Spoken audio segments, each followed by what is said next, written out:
देव भगवान की जय। प्यारे कृष्ण कन्हैया लाल की जय।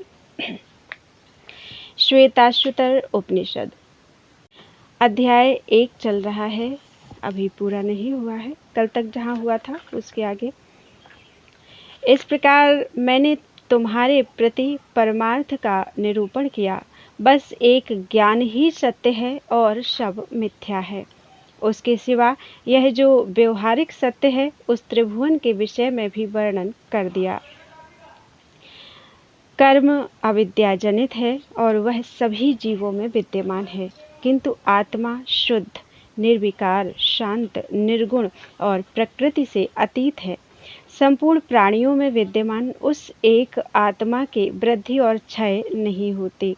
हे राजन, जो कालांतर में भी परिणाम आदि के कारण होने वाली किसी अन्य संज्ञा को प्राप्त नहीं होती, वही परमार्थ वस्तु है। ऐसी वस्तु आत्मा के सिवा और क्या है? हे नृपश्रेष्ठ, यदि मुझसे भिन्न कोई और पदार्थ होता तो यह मैं, अमुक, अन्य आदि भी कहना ठीक हो सकता था, जबकि संपूर्ण शरीरों में एक ही पुरुष स्थित है। तो आप कौन है? मैं वह हूँ इत्यादि वाक्य वंचना मात्र हैं। तुम राजा हो, यह पालकी है, हम तुम्हारे सामने चलने वाले वाहक हैं और ये तुम्हारे परिजन हैं, यह तुम ठीक नहीं कहते। व्यवहार में जो वस्तु राजा है, जो राजसेवक आदि हैं और जिसे राजत्व कहते हैं, तथा इनके सिवा जो अन्य पदार्थ हैं, वे सब संकल्पमय ही हैं। अविनाशी परमार्थ तत्व की उपलब्धि तो ज्ञानियों को ही होती है। राजन, तुम मुझसे संक्षेप में परमार्थ तत्व श्रवण करो।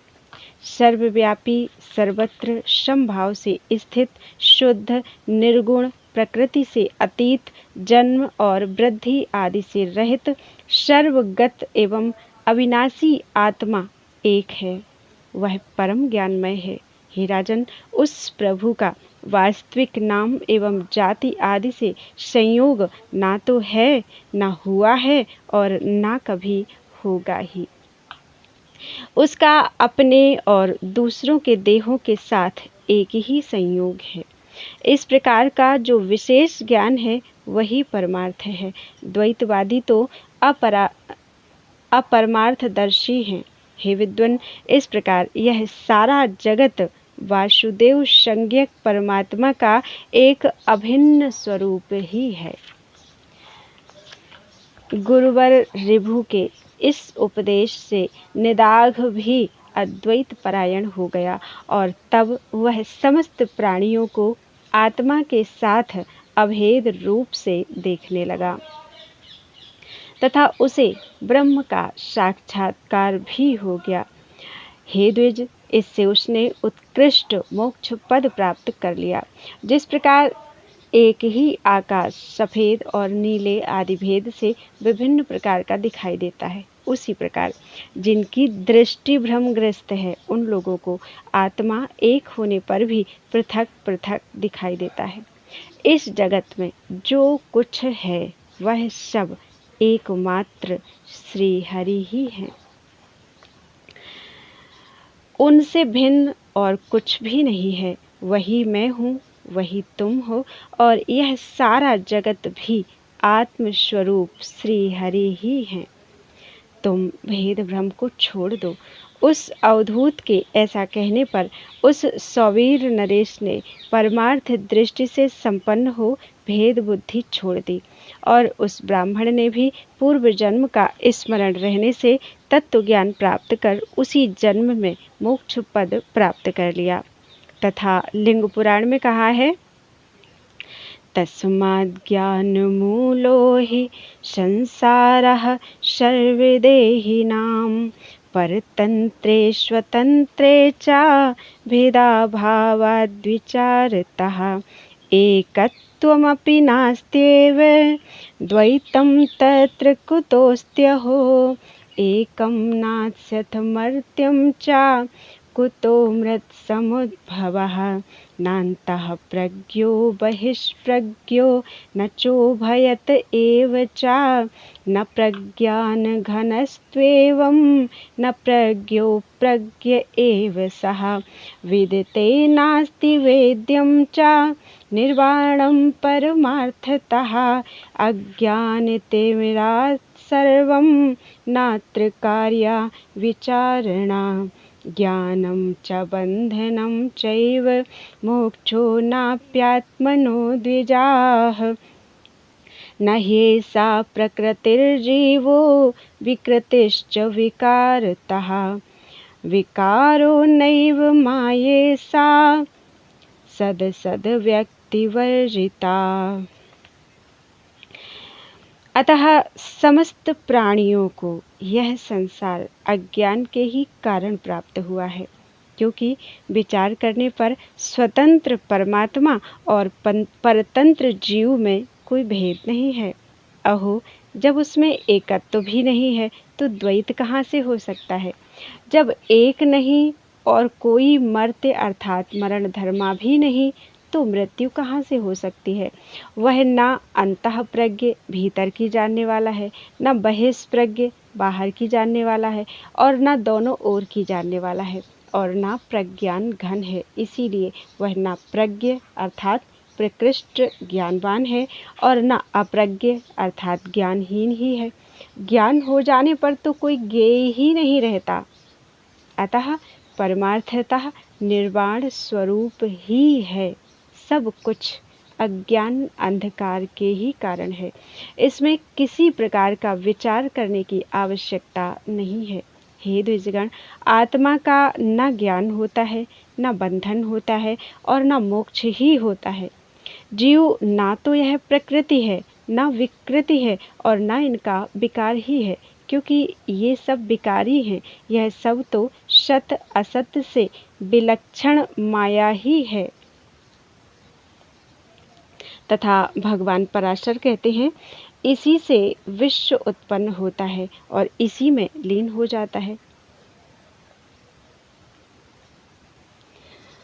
और वह मायामय माया से बंधकर स्वयं ही अनेक प्रकार के शरीर धारण कर लेता है, किंतु इस प्रकार ना तो वह स्वयं संसार को प्राप्त होता है और न किसी अन्य को ही संसार में प्रवृत्त करता है, क्योंकि वह न करता है न भोगता है, न प्रकृति या पुरुष है, न माया है और न प्राण है। वस्तुतः वह तो चैतन्य है।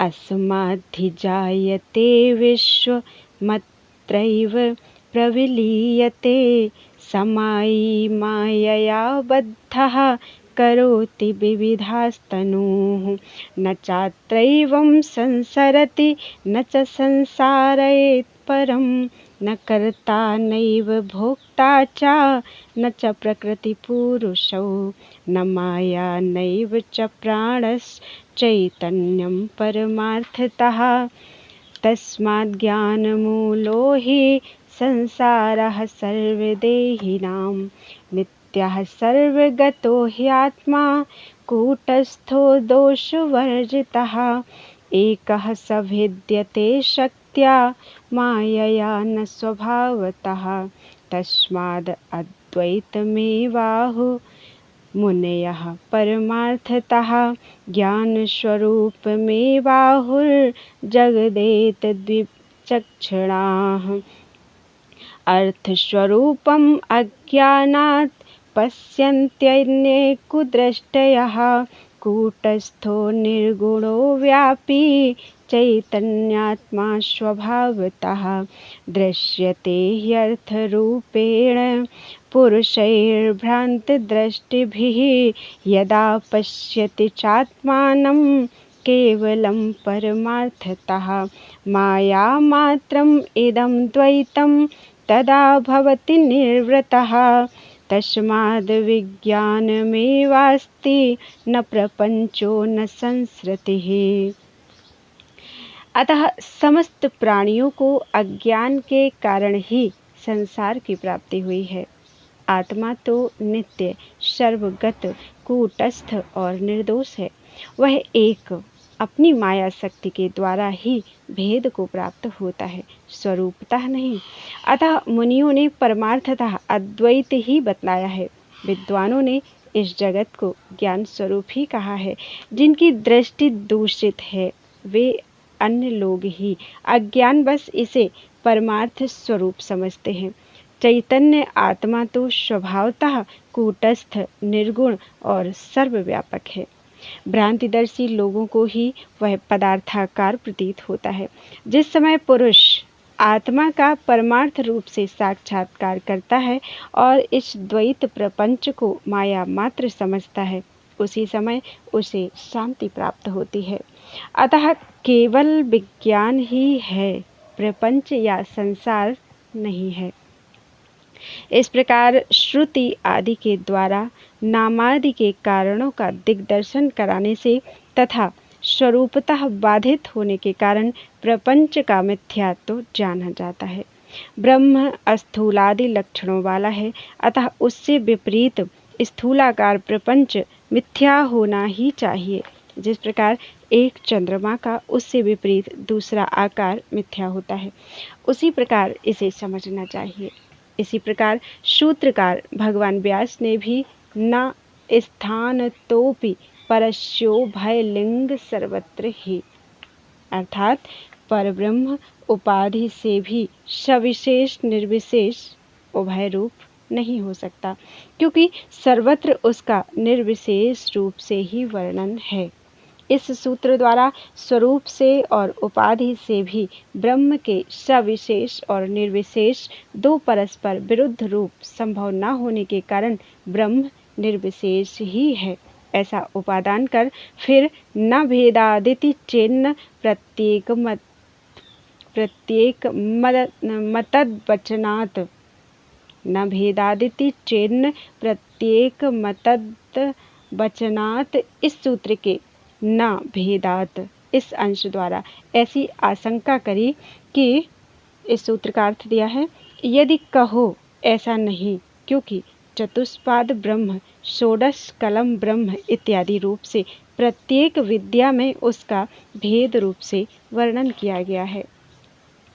तो इस अंश द्वारा ऐसी आशंका कर कि क्या भेद श्रुति के सामर्थ्य से ब्रह्म को सविशेष भी नहीं माना जा सकता। न प्रत्येक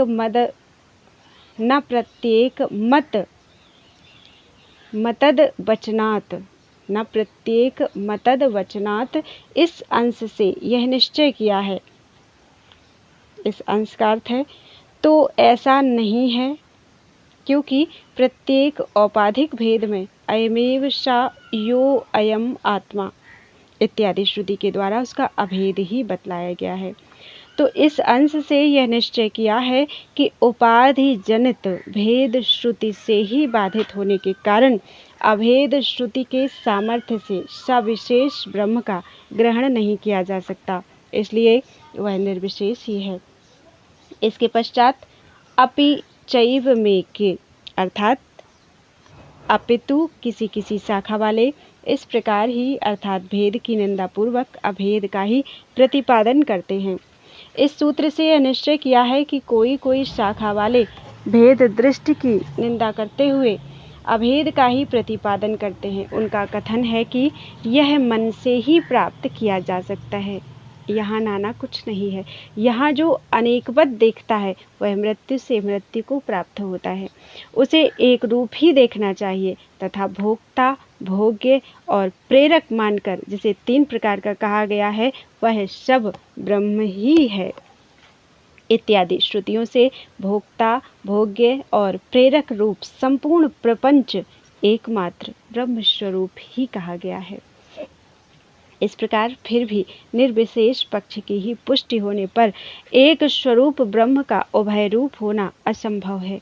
इसलिए ब्रह्म को निराकार ही क्यों निश्चय किया जाता है, उससे विपरीत साकार क्यों नहीं माना जाता, ऐसी आशंका कर अरूप वदेव ही तत्प्रधानत्वात् इस सूत्र से यह कहा है कि ब्रह्म को रूपादि आकारों से रहित ही निश्चय करना चाहिए।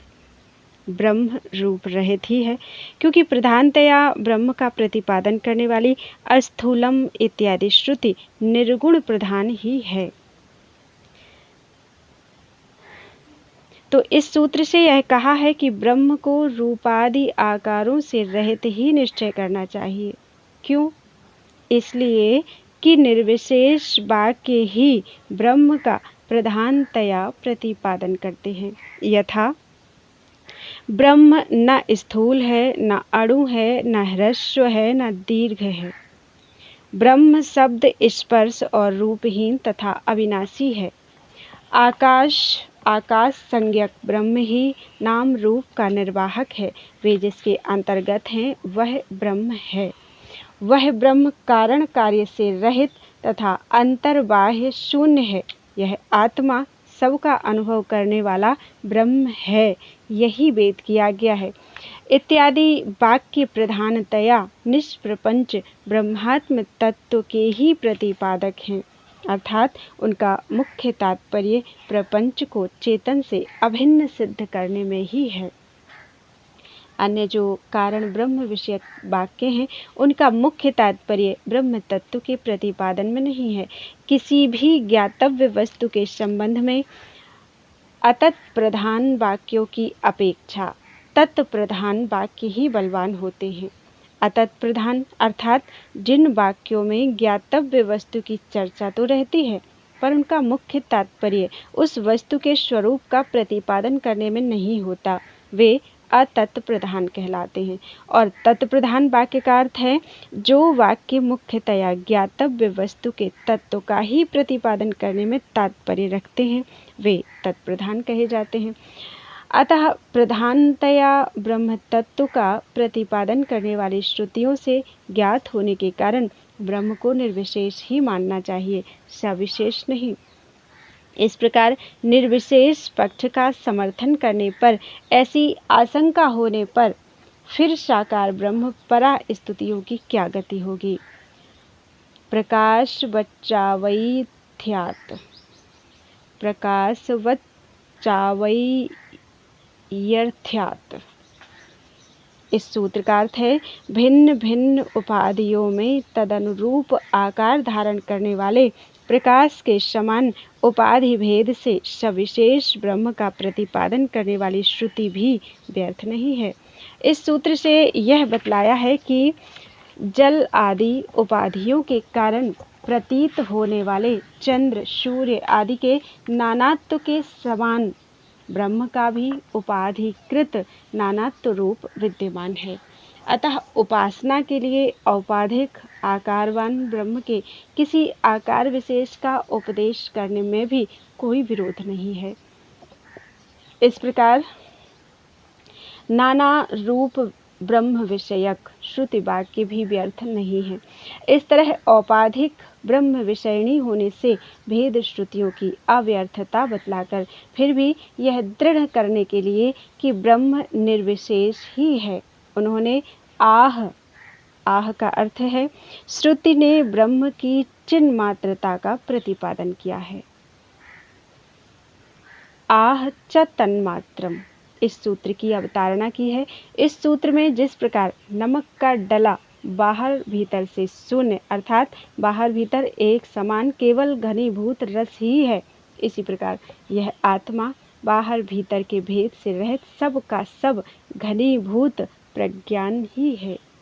इस श्रुति की व्याख्या करते हुए उन्होंने यह दिखलाकर कि विज्ञान से भिन्न और कोई रूप है ही नहीं, दर्शयति अर्थात आदेशो नेति नेति इत्यादि श्रुति ब्रह्म को निर्विशेष प्रदर्शित करती है और अनादिमत परम ब्रह्म इत्यादि स्मृति भी ऐसा ही कहती है। तो दर्शयति चाथो अपि स्मर्यते यह सूत्र कहा है, इसमें इससे आगे श्रुति का यही आदेश है, यह आत्मा ऐसा नहीं है, वह विदित से अन्य है और अविदित से भी परे है, जहाँ से मन के सहित वाणी उसे ना पाकर लौट आती है। जो भेद से रहित सत्ता मात्र वाणी का अविषय और स्वसंवेद्य है, वही ब्रह्म सम्यक ज्ञान है। सर्व रूप से विलक्षण होना यह परमात्मा का लक्षण है इत्यादि श्रुति स्मृतियों का उल्लेख करके ब्रह्म सर्वभेद शून्य ही है ऐसा प्रतिपादन कर उन्होंने अतएव चोपमा सूर्यकादिवत यह सूत्र कहा है। इसका अर्थ है इसलिए सविशेष ब्रह्म के विषय में जल प्रतिबिंबित सूर्य के समान उपमा दी जाती है, क्योंकि परमात्मा चैतन्य मात्र स्वरूप यह भी नहीं इत्यादि रूप से उपलक्षित स्वरूप वाला ज्ञात और अज्ञात से भिन्न वाणी का अविषय सब प्रकार के भेद से रहित और संपूर्ण रूपों से विलक्षण स्वरूप वाला है। इसलिए भेद अविद्या रूप उपाधि के कारण है। इसी से इसकी उपाधि निमित्तक अपरमार्थिकी विशेष रूपता के आशय से ही मोक्ष शास्त्रों में भेद जल में प्रतिबिंबित सूर्यादि के समान है ऐसी उपमा दी जाती है। जिस प्रकार घटादि उपाधियों में एक ही आकाश पृथक पृथक सा भासने लगता है, उसी प्रकार विभिन्न जलाशयों में प्रतिबिंबित हुए सूर्य के समान एक ही आत्मा अनेक सा जान पड़ता है। विभिन्न भूतों में एक ही भूतात्मा स्थित है, जो जल में दिखाई देते हुए चंद्रमाओं के समान एक और अनेक रूपों में भी देखा जाता है। जिस प्रकार यह ज्योति स्वरूप एक ही सूर्य भिन्न भिन्न जलाशयों का अनेक रूप होकर अनुगमन करता है, उसी प्रकार विभिन्न क्षेत्रों में यह एक ही अजन्मा आत्मदेव उपाधि के द्वारा अनेक रूप कर दिया जाता है। इस प्रकार दृष्टांत के बल से भी यही सिद्ध करके कि ब्रह्म निर्विशेष ही है, अम्बुवद ग्रहणातु न तथात्वम। सूर्य से भिन्न जल के समान सविशेष ब्रह्म की उपाधि उससे भिन्न ग्रहित न होने के कारण सूर्य के प्रतिबिंब से उसकी उपमा नहीं दी जा सकती। इस सूत्र से यह आशंका की है कि आत्मा अमूर्त और सर्वगत है, अतः जल सूर्यादि के समान उसका मूर्त रूप से किसी देश विशेष में स्थित होना संभव न होने के कारण इन दृष्टांत और दार्ष्टान्तिकों की समता नहीं है। इस पर वृद्धि ह्रास भागत्वम अंतर्भावाद उभय सामंजस्यादेवम। इस सूत्र से यह दिखलाया है कि विवक्षित अंश को छोड़कर दृष्टांत और दार्ष्टान्तिकी सर्वांश में समानता कोई भी नहीं दिखला सकता। इसका अर्थ है जिस प्रकार सूर्य प्रतिबिंब जल की वृद्धि और ह्रास होने पर भी स्वयं भी वृद्धि और ह्रास का भागी होता है, उसी प्रकार आत्मा वास्तव में अविकारी और एक रूप होने पर भी देहादि उपाधियों के अंतर्भूत होकर उनके वृद्धि और ह्रास का भागी होता है। इस प्रकार दृष्टांत और दार्ष्टान्त दोनों में सामंजस्य होने के कारण कोई विरोध नहीं है। यदि सर्वांश में समानता हो जाएगी तो उनका दृष्टांत दार्ष्टान्तिक भाव ही नहीं रहेगा। यहाँ जल सूर्यादि दृष्टांत में तो उनका वृद्धि ह्रास युक्त होना ही विवक्षित है। जिस प्रकार जल में पड़ा हुआ सूर्य का प्रतिबिंब जल के बढ़ने पर बढ़ता है, जल के घटने पर घटता है, जल के चलने पर चलता है और जल का भेद होने पर भिन्न सा हो जाता है, इस प्रकार वह जल के धर्मों का अनुकरण करता है, उसमें वे विकार वास्तविक नहीं होते। उसी प्रकार परमार्थतः अविकारी और एक रूप होने पर भी ब्रह्म देहादि उपाधियों के अंतर्गत रहने से उन उपाधियों के वृद्धि ह्रास आदि धर्मों को ग्रहण करता ही है। इस प्रकार विवक्षित अंश के प्रतिपादन से दृष्टांत और दार्ष्टान्तिक का सामंजस्य बतलाकर दर्शनाच्च अर्थात श्रुतियाँ भी देहादि उपाधियों में ब्रह्म का अनुप्रवेश दिखलाती हैं। तो दर्शनाच्च इस सूत्रांश से परम पुरुष ने 2 चरणों वाला पुर अर्थात शरीर बनाया, 4 पैरों वाला पुर बनाया और वह पक्षी होकर उन पुरों में प्रवेश कर गया। इंद्र माया द्वारा अनेक रूप वाला हो जाता है। माया को प्रकृति जानो और विलक्षण, मूर्तिमान और मूर्तिहीन अनात्मा एवं आत्मा का भी अध्यास होना संभव है तथा मैं स्थूल हूँ, मैं कृश हूँ, इस प्रकार देह और आत्मा के अध्यास का अनुभव भी होता ही है। एवं यदि मारने वाला होकर किसी को मारना चाहता है अथवा मारा जाने वाला होकर अपने को मारा हुआ मानता है तो वे दोनों ही आत्मा को नहीं जानते, क्योंकि यह आत्मा तो न मारता है और न मारा जाता है इत्यादि श्रुति देखी जाती है तथा जो इसे मारने वाला समझता है प्रकृति के गुणों से किए जाते हुए कर्मों को इत्यादि स्मृति वाक्य भी देखे जाते हैं। इसलिए इस अध्यास के नाश और आत्मा की एकता का बोध कराने वाले ज्ञान की प्राप्ति के लिए यह उपनिषद आरंभ की जाती है। बोलो वृंदावन बिहारी लाल की जय। जगत कारण ब्रह्म के स्वरूप के विषय में ब्रह्मवादी ऋषियों का विचार। ब्रह्मवादिनो वदन्ति इत्यादि श्वेताश्वतर शाखा की मंत्रोपनिषद है, उसकी यह संक्षिप्त टीका आरंभ की जाती है। हरि ओम ब्रह्मवादिनो वदन्ति किं कारणं ब्रह्म कुतः इष्म जाता जीवां केन क्वच संप्रतिष्ठाः अधिष्ठिताः केन सुखेतरेषु वर्तामहे ब्रह्मविदो व्यवस्थाम्। ओम ब्रह्मवेत्ता लोग कहते हैं, जगत का कारणभूत ब्रह्म कैसा है, हम किससे उत्पन्न हुए हैं, किसके द्वारा जीवित रहते हैं, कहाँ स्थित हैं और हे ब्रह्मविद गण, हम किसके द्वारा सुख दुख में प्रेरित होकर व्यवस्था संसार यात्रा का अनुवर्तन करते हैं। ब्रह्मवादिनो वदन्ति इत्यादि जो ब्रह्मवादी थे अर्थात जिनका स्वभाव ब्रह्म चर्चा करने का था, ऐसे लोग सब के सब मिलकर चर्चा करने लगे। किम कारणम ब्रह्म, जगत का कारणभूत ब्रह्म कैसा है।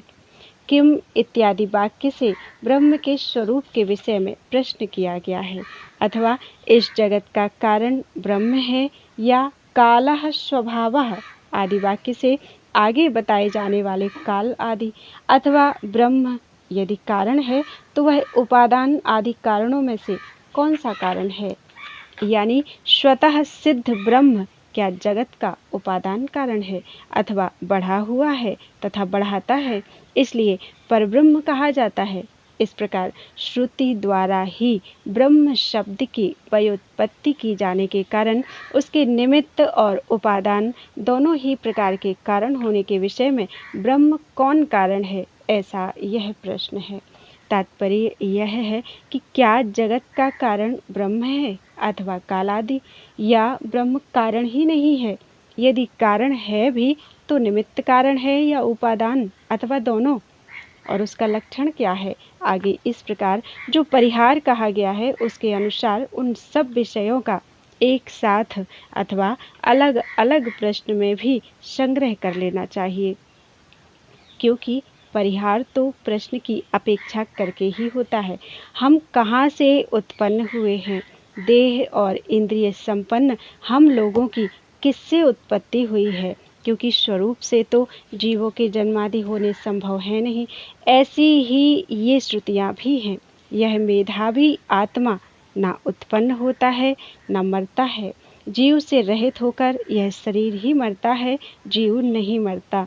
जरा मृत्यु ये शरीर के धर्म है। हे मैत्रेयी, यह आत्मा अविनाशी और अनुच्छित्ति धर्मा कभी उच्छिन्न न होने वाला है।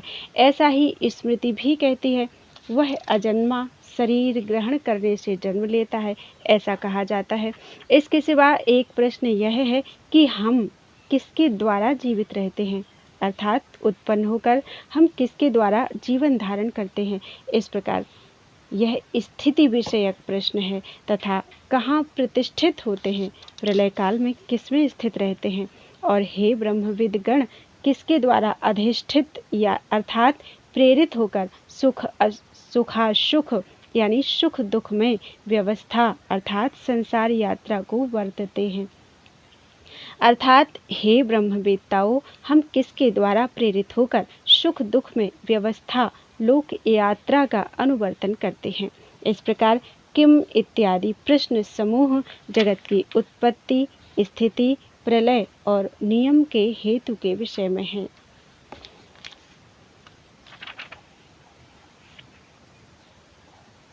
बोलो वृंदावन बिहारी लाल की जय। त्वदीयं वस्तु गोविंदम तुभ्यमेव समर्पितम्।